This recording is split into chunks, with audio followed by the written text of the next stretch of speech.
আমি শুধু আপনাদের কাছে একটা কথাই বলবো, এই সরকারকে আমাদেরকে উপড়ে ফেলে দিতে হবে, নইলে পশ্চিমবঙ্গ থাকবে না। এই পশ্চিমবঙ্গ কিভাবে সৃষ্টি হয়েছিল আমরা যদি অতীত ভুলে না যাই, 1947 সাল 20 জুন মোহাম্মদ আলী জিন্না গোটা অবিভক্ত বঙ্গকে পাকিস্তানে চাইলেন, রুখে দাঁড়ালেন ডক্টর শ্যামাপ্রসাদ মুখার্জি, তার সঙ্গ দিলেন ভারত সেবাশ্রম সংঘের প্রতিষ্ঠাতা স্বামী প্রণবানন্দ মহারাজ। সেদিন তারা বললেন না, আমরা বাঙালি হিন্দু মেজরিটি, আমরা পাকিস্তানে যাব না, আমরা কলকাতা দেব না। রাজ্য বিধানসভায় রেজুলেশন এলো, রেজুলেশনের পক্ষে যারা হিন্দু আইনসভার সদস্য ছিলেন ডক্টর শ্যামাপ্রসাদ মুখার্জির নেতৃত্বে, তারা 58 জন ভোট দিলেন আমরা ভারতে থাকব। আর 21 জন আইনসভার সদস্য যারা মুসলিম ছিলেন তারা বললেন না, আমরা এর বিরুদ্ধে, আমরা পাকিস্তানে যাব। আজকে বাঙালি হিন্দুর হোমল্যান্ড, এটা বাঙালি হিন্দুর হোমল্যান্ড, এটা কি আজকে আছে? যে কথা সুকান্ত মজুমদার মহোদয় বলছিলেন যে ভারতীয় মুসলিম, আপনাদের নিয়ে আমাদের কোনো সমস্যা নেই। আমি বক্তৃতা করতে উঠলেই আপনারা ভাবেন যে এ মনে হয় আমাদের বিরুদ্ধে কিছু বলল। সবচেয়ে বেশি অস্বস্তিতে আমাদের সংখ্যালঘু মোর্চার লোকেরা থাকেন। আমি বরাবরই বলি আমি মুসলিম ভোট চাই না, এ কথা কোনোদিন বলি না।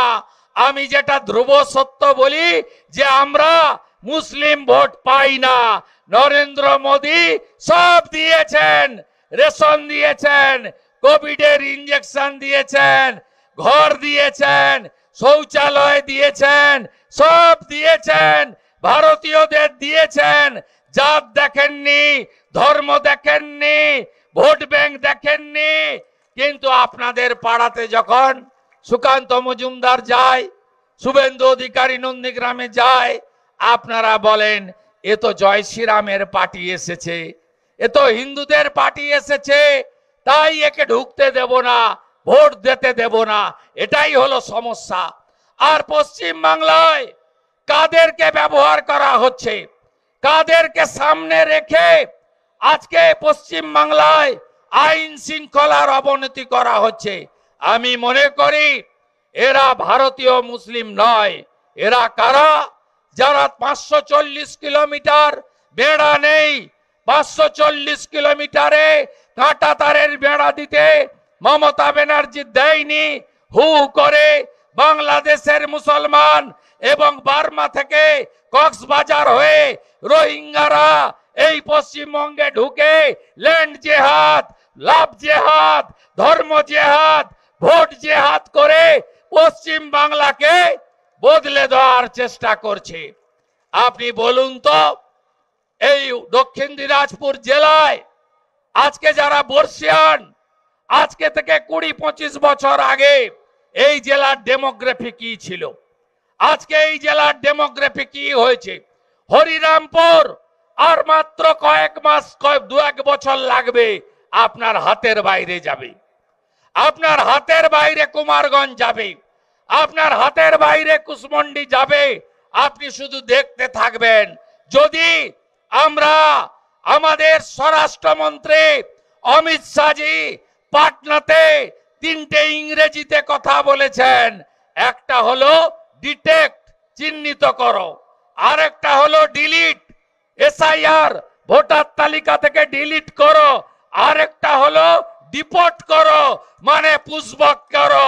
আমরা যারা অভারতীয় তাদেরকে আমরা নেব না। কিন্তু না বন্ধু, বাংলাদেশে হিন্দুরা ভালো নেই। 47-এ দেশভাগ যখন হয়, বাংলাদেশে হিন্দু কত ছিল? 33%। যখন বাংলাদেশ সৃষ্টি হলো, হিন্দু কত ছিল? 27%। আজকে বাংলাদেশে 7% হিন্দু।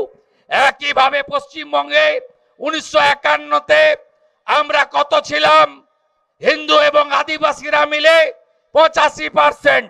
11র সেন্সাসে আমরা কত? 72%।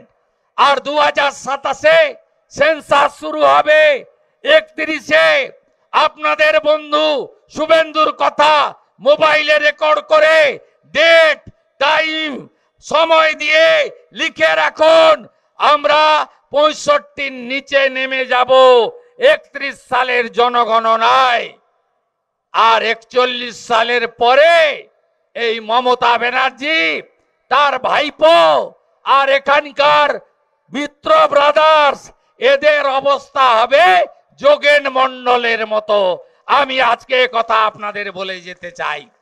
অন্যদিকে আজকে পশ্চিম বাংলায় আপনারা কি দেখছেন? পশ্চিম বাংলায় কোনো উন্নয়ন আছে? একটু আগে মেডিকেল কলেজের কথা মাননীয় লোকপ্রিয় সাংসদ বললেন। নরেন্দ্র মোদীজি ক্ষমতায় আসার পরে একটা তিনি কর্মসূচি দিয়েছেন গোটা ভারতে। 60% টাকা দেশের সরকার দিচ্ছে, 40% জায়গা এবং টাকা রাজ্যের সরকারকে দিতে হচ্ছে। প্রত্যেকটা জেলাতে একটি করে মেডিকেল কেন্দ্র।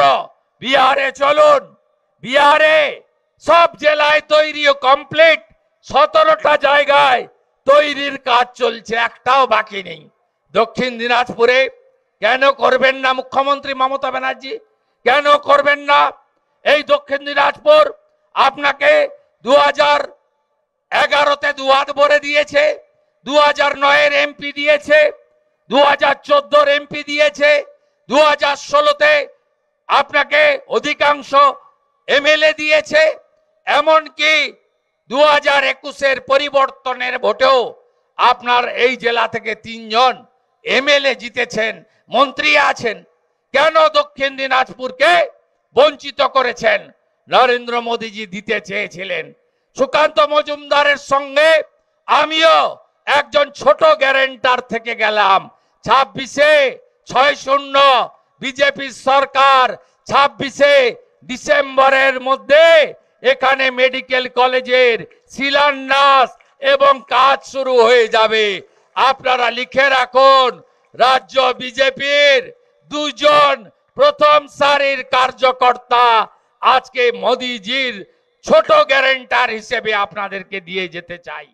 আমাদের ভিডিও ভালো লাগলে লাইক এবং শেয়ার করুন। কমেন্ট সেকশনে গিয়ে জানান আপনাদের মতামত।